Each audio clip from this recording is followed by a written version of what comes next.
We have now got a conception of what is the divine Shakti. It is, as we have seen, a timeless power of the divine working in terms of time, spread over all the levels of the universe of which we are a part, working to produce results on the universal scale as also on the individual. We perceive it from our level of intelligence as a universal energy, an energy that takes appropriate forms on different levels. We see it working as physical energy, also as a tremendous life energy, and as an energy flowing in terms of thought, in forms of thought at the mental level. Everywhere, it is the massive aspect, unlimited nature of the power of the energy that we are confronted with. And yet, individually, most of us feel that the energy which is real to us is only a limited energy. We know only that much energy, physical, vital or mental, as is embodied in us. That quantum over which we have control, which follows our will. Actually, Sri Aurobindo points out that it is what we are conscious or what we think to be our individual will, individual energies, they are not our own. They are only small inlets from the universal ocean of energies. But we feel them limited. We feel a certain constriction around them. And we are unable to feel their universal character in the action of the energies that act in our system, because our ego comes forward and claims certain areas of the action of energy only as its own, parks off the rest as not its own, as something belonging to others. This arbitrary division by the ego between myself and others is what strikes at the root of experiencing the universal character of the energies. This is so only at the lower levels of the working of the energies. It is possible by discipline, by keeping the larger vision before us, and by a sustained effort at expansion, at extension of ourselves, it is possible, step by step, to arrive at an identity with the universal energies. This is what is called at the level of energies universalization. Even when our energies are fused with the universal energies as a result of this process of self-enlargement, we should note that the stamp, the overall stamp on these universal energies continues to be of the inferior nature, consisting of the three modes, the gunas, sattva, rajas and tamas. Only the perspective is broader, the field is larger, but the character, by and large, continues to be the same. It is possible, however, to break out of this bond of inferior nature by becoming conscious not only of the universal force, the universal Prakriti, but also the fact that this Prakriti is what it is. Prakriti exists because there is a person, there is a Purusha behind it. And the seeker gradually shifts his attention, his gaze from Prakriti to what sustains the Prakriti, the Purusha, the divine being, the one person who sustains the myriad currents of the universal energy. As one mentally understands, and psychologically and spiritually takes one's poise in the status of the Purusha, gradually there is a certain detachment, an aloofness from the action of the gunas, the modes of inferior nature. This detachment, this aloofness gradually develops into a movement which leads towards the mastery of the lower nature. As one gets progressively released from the compulsive hold of lower nature and develops in the higher nature, one realizes that the Purusha and the Prakriti are not really two different things, but are one and the same. The Prakriti is the Purusha himself in his aspect of power, in his aspect of executive energy. And the identification with the Purusha extends itself to the truth behind the Prakriti. Nature and being, the Lord and his puissance, one approaches an identity with both. But the process is long, and the first step in this process is for the ego, for the individual acting in terms of the ego, to surrender himself to the Shakti which is acting. And the action of this power, higher power, in the very nature of things cannot be continuous at the same level of vibration and intensity. Its force, its action is felt intermittently. There are ups and downs, days and nights, when one feels consciously the action of the Shakti, and there are times when one only sees the results but is not conscious of the working. A link has to be established between our mind and a spiritual consciousness and the spiritual heights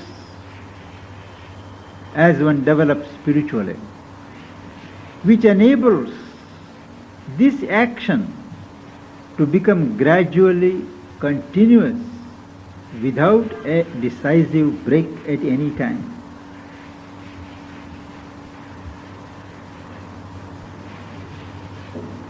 How to surrender? Surrender is a word. The practice leading to the fulfillment of surrender is yoga. And the first step is for the individual worker to give up the sense of the doer. The ego claim to be the instrument. One should move beyond the position of being an instrument. The doer also, not only the impeller, but even the doer, it is the Shakti. That is the realization which must be acquired.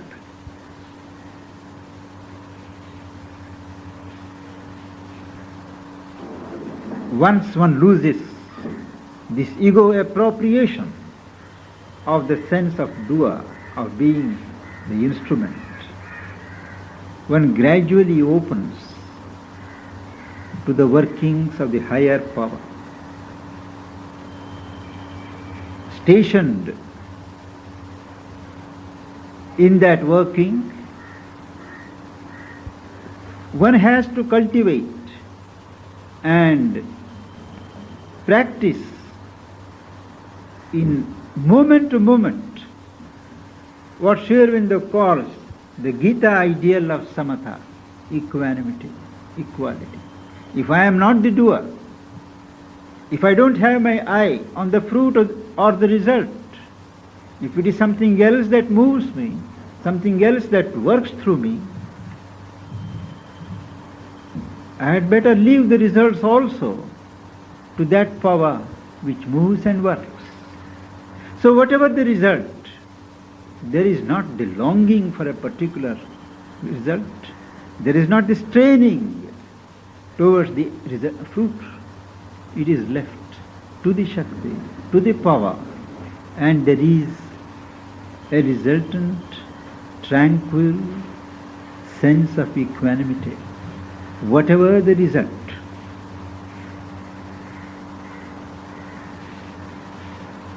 As this samatha, as this equanimity deepens, gradually there is an awakening to the presence of the self.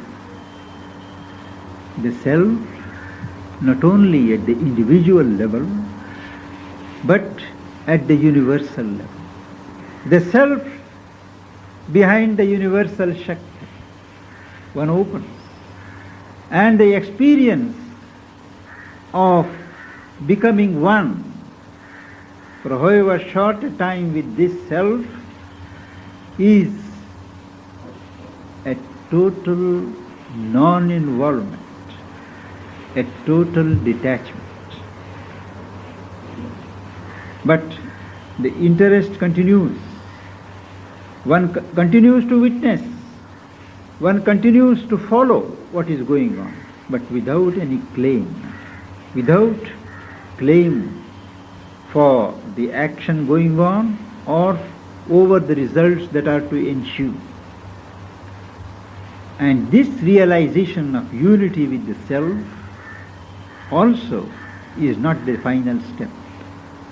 In certain yogas, it indeed is, but in the integral path, the realization of the self is only a door opening to a larger and more consequent realization, the surrender to the master of the being. And the master is the same, the master of the universe and the master of ourselves is the same divine person. Thus, there are, as we look round, there are three powers of the divine. One is the individual, the jiva, the evolving soul. Second, God, the reality manifest as the ruling power not something impersonal, not an impersonal state, but someone, some person who can be approached, with whom one can enter into relations. As I said in one of our talks, one can't enter into relation with an impersonal state like silence or nirvana or peace or even ananda. One can only enter into a relation with an individualization, with a self-formation which lends itself consciously to conscious experience, and that is God.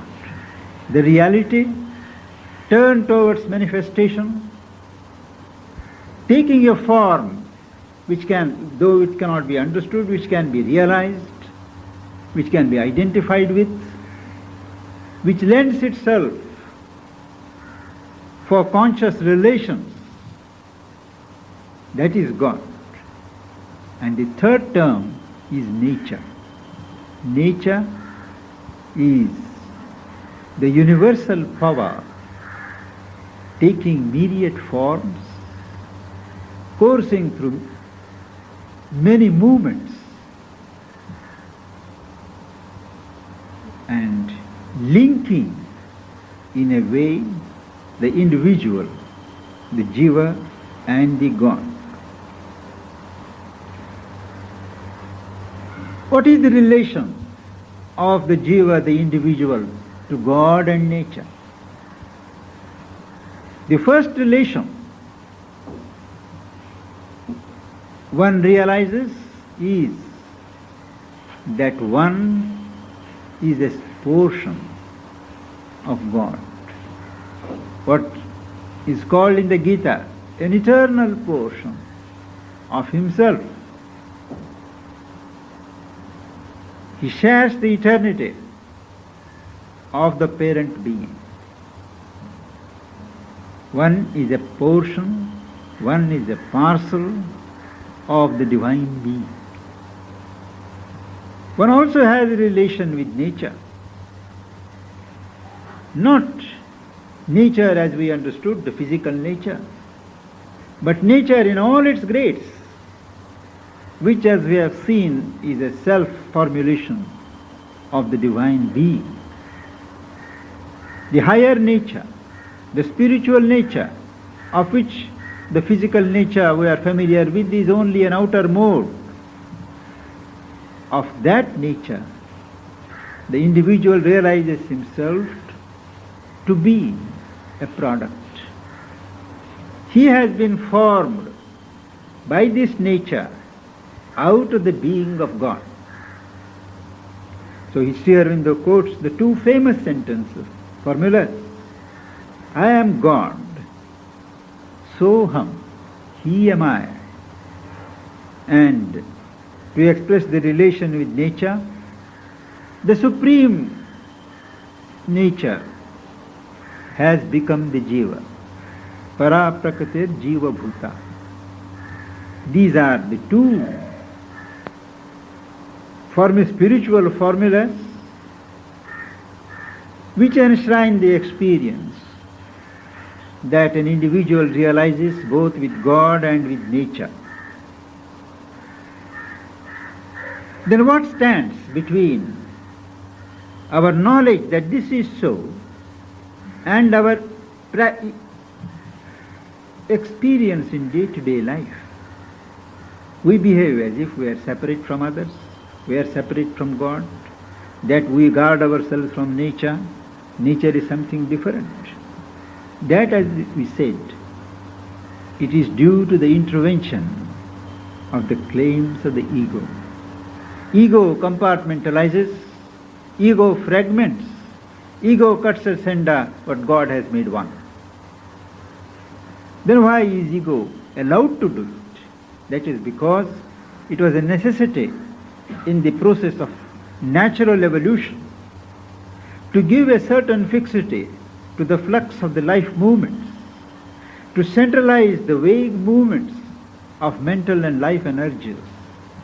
An ego point was constructed by nature around which all the movements are organized. But with the arrival at the stage of self-awareness in man, the time has certainly come for this ad hoc arrangement to give place to a more natural arrangement. The ego has served its purpose, and the ego should dissolve itself or should be dissolved by our will, so that the true center, the true point of centralization, the inner psychic being or the soul may come forward and occupy its place, which today is occupied by the pseudo-self or the pseudo-soul, the desire soul, the ego. And the ego has to be taught to surrender itself and to identify itself. Of course, in the process of identification,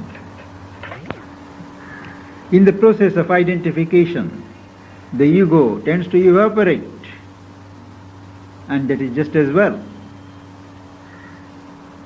There are certain dangers, however, in identifying ourselves or in opening ourselves to the universal workings of the Shakti without the proper knowledge, without the proper balance, without, in a word, having the spiritual discrimination and common sense.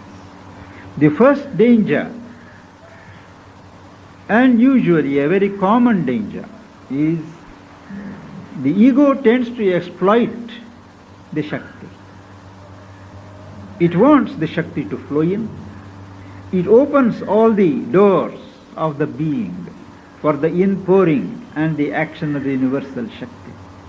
But once the things start, the ego starts subtle claims and exploits the mighty workings of the Shakti for its own purposes, self-aggrandizement, fame, constituting itself as the lord of the limited empire, and so on. So this exploitation of the Shakti by the ego, or claiming to be an instrument of God, but in effect, in practice, turning God into its instrument, this is also a danger to which Sri Aurobindo had repeatedly drawn attention. He wrote so many letters pointing out to sadhaks here how instead of surrendering and becoming instruments of the mother's force, they had been using the mother's force for their own personal ends. This is a very common danger, and the ego always has very specious explanations, and it puts suggestions which catch us unawares. We should know that always we are but puny creatures. It is only the mighty force, that impulsion from God, that moves us in our best moments, and on its own impetus it affects the results. It is enough if we don't obstruct it, but it is unpardonable to call in the force, and when the force works, the divine Shakti works, to appropriate the workings for the ego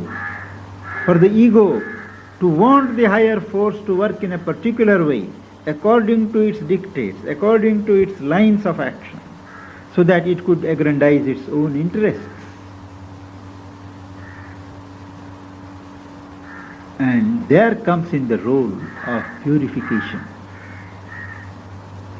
Unless one arrives at a minimum standard of purification, it is dangerous to invoke the higher power to work in us. And the first step in this purification is the withdrawal of the mental Purusha, the mental person, from activity. There is an immediate sense of liberation when one disentangles oneself from the innumerable rounds of the working force. It is not enough to withdraw, to stand back. Sri Aurobindo says that we have to use our will. After detachment, we have to use our will to raise ourselves into our higher spiritual status. That is, the dynamic part in us must not be left high and dry, but it should be uplifted into the higher spiritual state. That is, a transition has to be effected from the witness state to the status of mastery. And it is only when we are conscious that we are in the presence of the master of our being, the master of works, the master of sacrifice, that a movement of true surrender forms itself and effectuates itself. Once that happens, it culminates in the movement of utter surrender, and the master takes charge of our being directly or through his Shakti. The battle is won.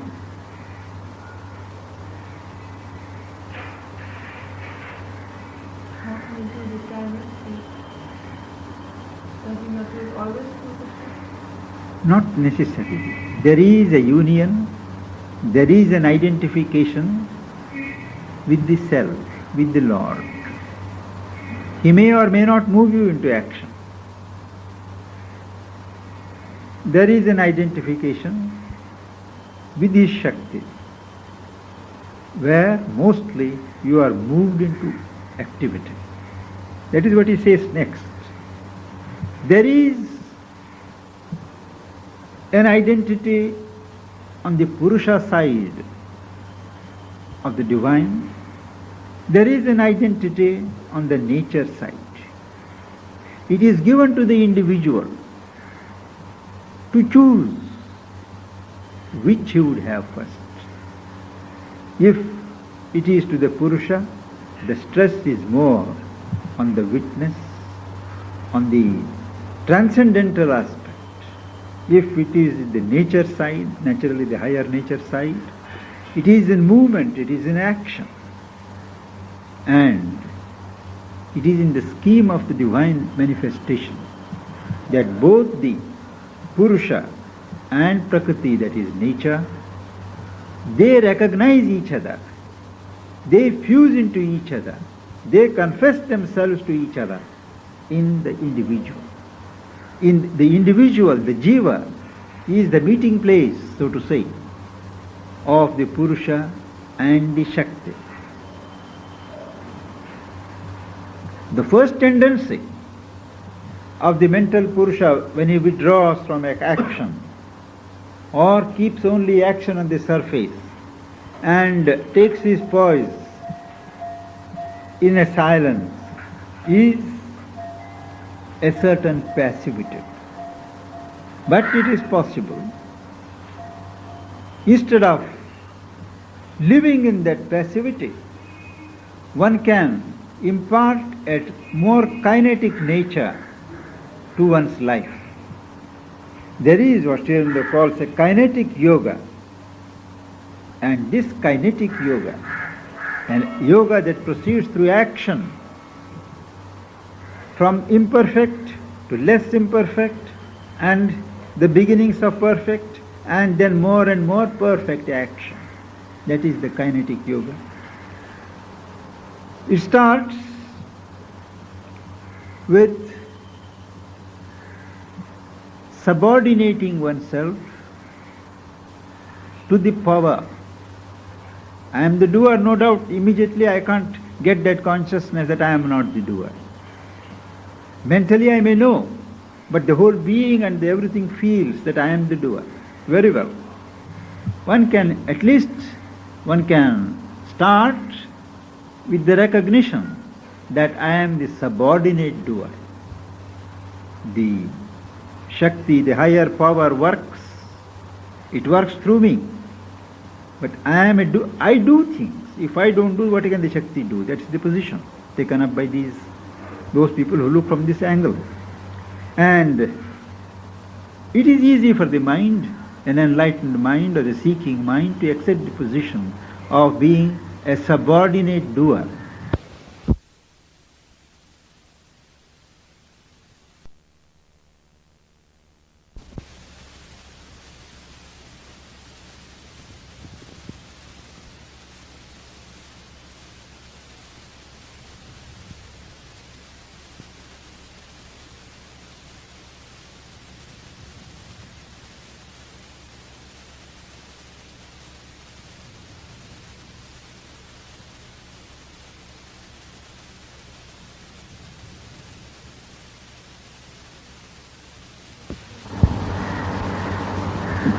As this sense of subordination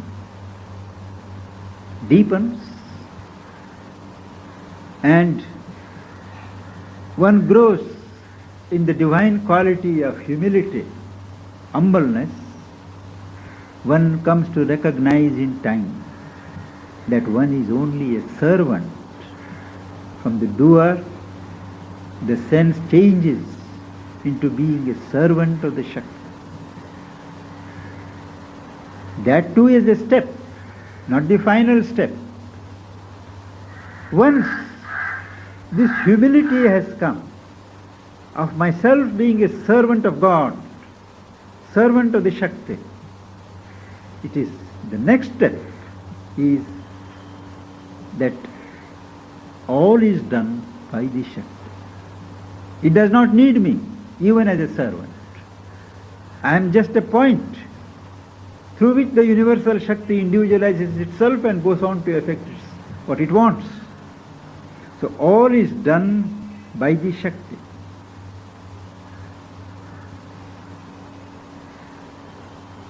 That too is a stage. If we are content to stay at this level of accepting the Shakti as supreme and the final truth, as there are certain traditions in India, that is a way, but that is a halfway. One has to become conscious of what is behind this Shakti, that is the self. Behind the Shakti there is the Shakta. Behind the Devi there is the Deva. And in each individual, behind the motive force, behind the energy, there is someone who wields that power, who wields that energy through the will. And that is the Ishvara. That is the Lord. It is His will that is being effectuated by His power. The Shakti as such does not have an independent reality apart from the Divine Master. It is His will that is being worked out by the Divine Shakti. And the individual comes to realize that he is only, just as there he realized himself only first as a servant and then as a point through which the Shakti flows, here he realizes himself to be a small portion, a particle, an infinitesimal part, though a significant and a meaningful part of the divine being, the divine ruler, the Ishvara. The next step, Sri Aurobindo just indicates the possibility, is after one realizes oneself to be a part small or big, of the divine, the next realization that opens its vistas is the one of avatar, that is, one is so much completely identified and merged in the divine being that one becomes the divine itself. There is no difference left, whatever they may say in theory. In practice, one does not feel any distinction between oneself and the divine, the Ishvara. That is, the divine being, the divine consciousness is wholly there. Nothing separate of myself is left anywhere. I am one with it, and I am it.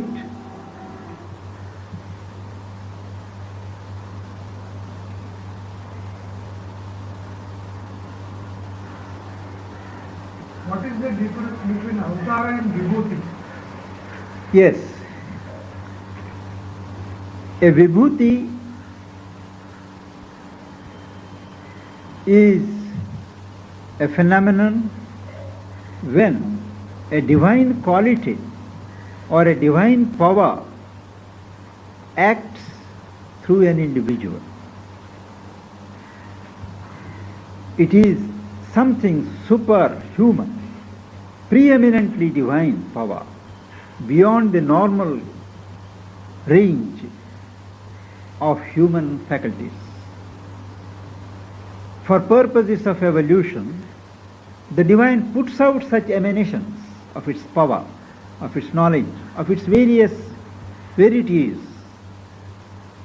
and either these emanations take human birth, do their work, and withdraw, or they manifest in certain extraordinarily developed, evolving beings and do their work.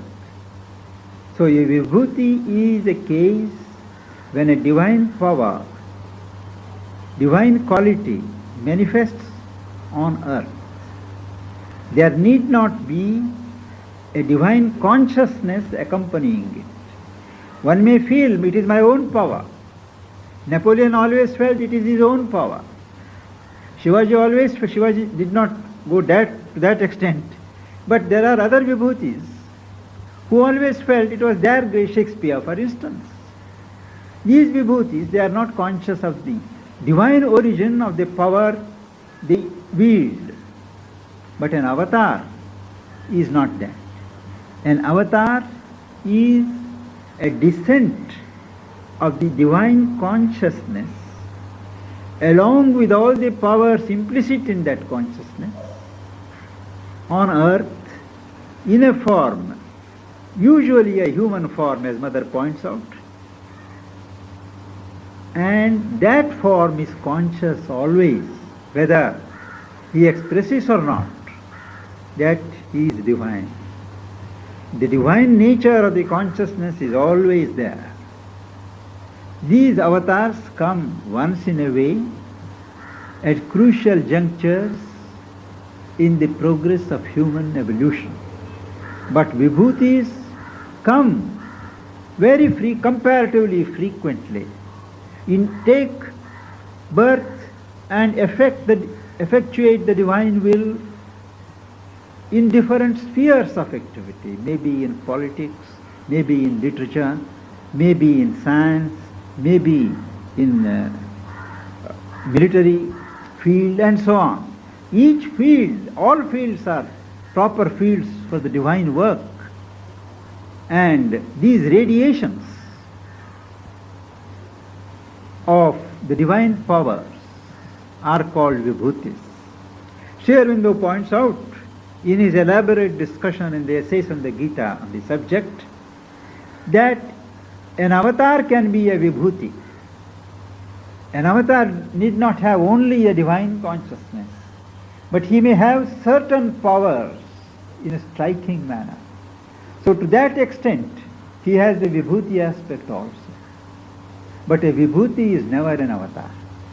Vibhuti is a secondary derivation, a limited formation for a limited purpose. A number of vibhutis prepare the field, prepare for the advent of an avatar. When the avatar does not come in human form, in what form does he come into existence? You must have heard of the parable of 10 avatars in the Indian tradition. But is it not just a No. How can it be a story? If evolution is not a story, if evolution is a fact, and it has passed through so many stages, at each level of transition, the divine has to embody itself in that form to link at a physical level the transition. But now it cannot be anymore an animal, but it must be something Yes, like yes, human. yes. Because that stage is over. There is a stage when a new form has to appear. So the avatar usually takes that new form either ready or in the making. And the work of the avatar during his life period is to prepare for the establishment of that form, the corresponding consciousness and power in that form.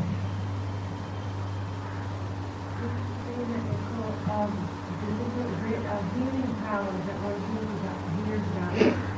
I believe different healing powers. People that were, do they each come from a different level, and then can they come from higher and higher and higher until perhaps it is merged down with Catholic, but with the Mother said to me once on this question that there is a universal healing power in the cosmos. Its function is to heal, make whole. You see. Obviously, it derives from the plane of Ananda, delight. But each one expresses it according to his level. There are those who give it a totally physical form by doing the passes and that kind of thing. There are those who can direct that healing force through the mind, through simple vibrations.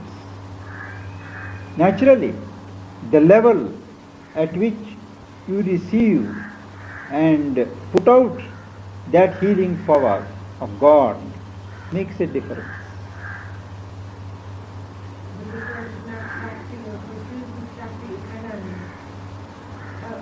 No, you can say, after all, the healing power is a part of the functioning of the universal Shakti. The universal Shakti has its aspect of knowledge, aspect of power, aspect of delight. And delight can't come where there is fragmentation, where there is limitation, where there is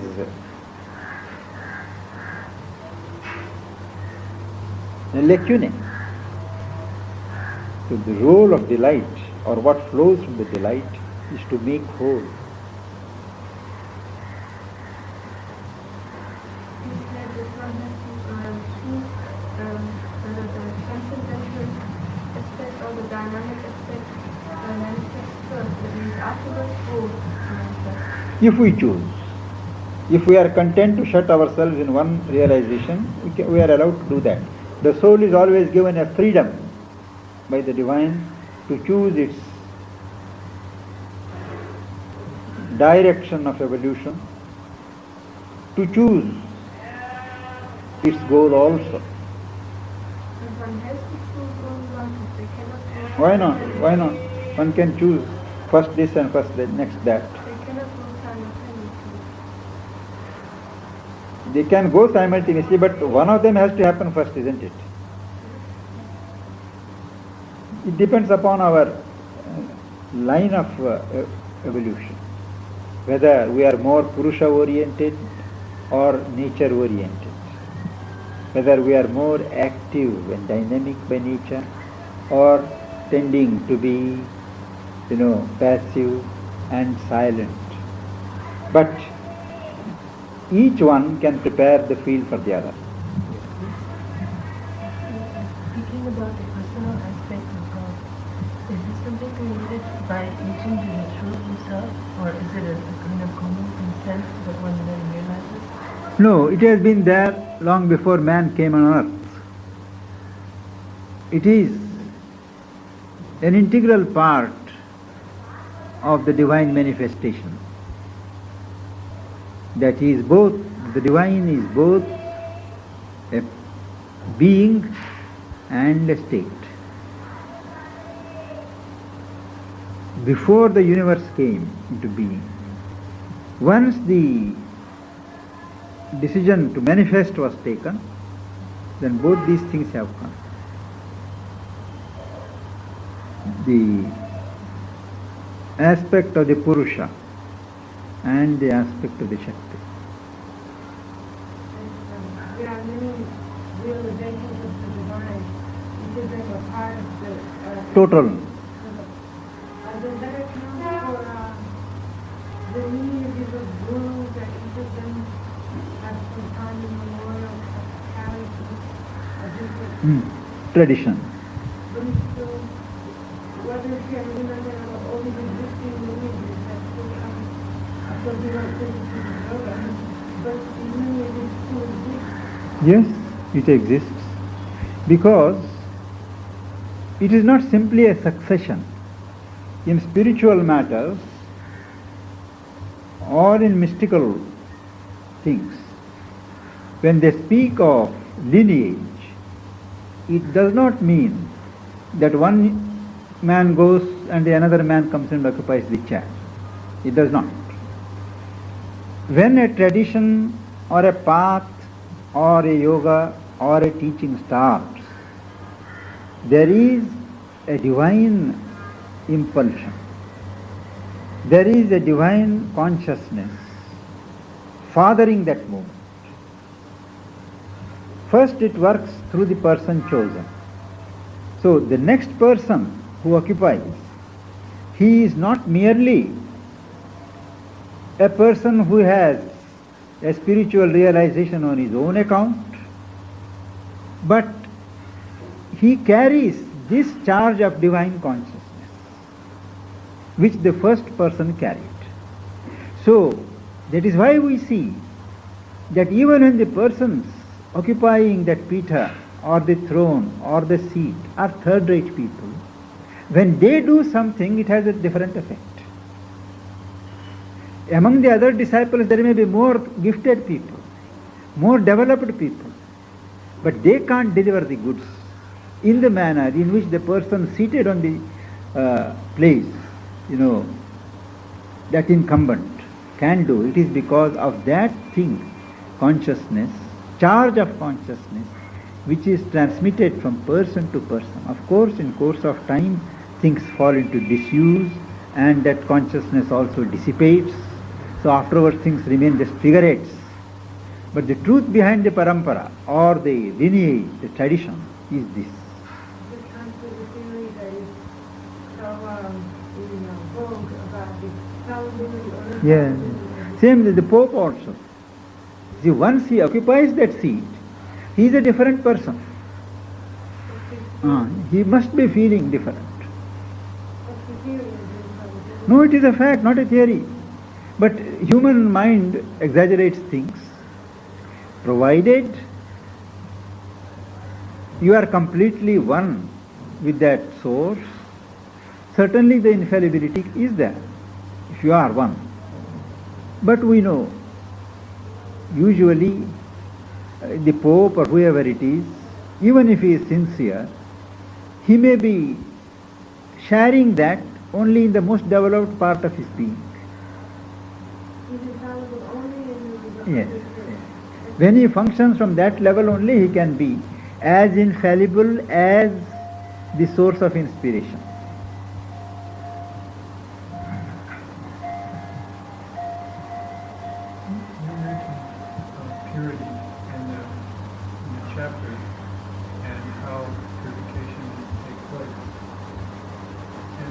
I think, the study of the Upanishads some time ago when purity was described as vastitude and vast impurity was shown to be united. I wonder why that's not mentioned more often, if that is the truth. It feels like it is the truth, that purity is the vast. That's one question. The question allied to that is it so that one can aspire towards purity by aspiring towards vastitude? Yes, in the Upanishads, there are passages which call for vastness to acquire purity. But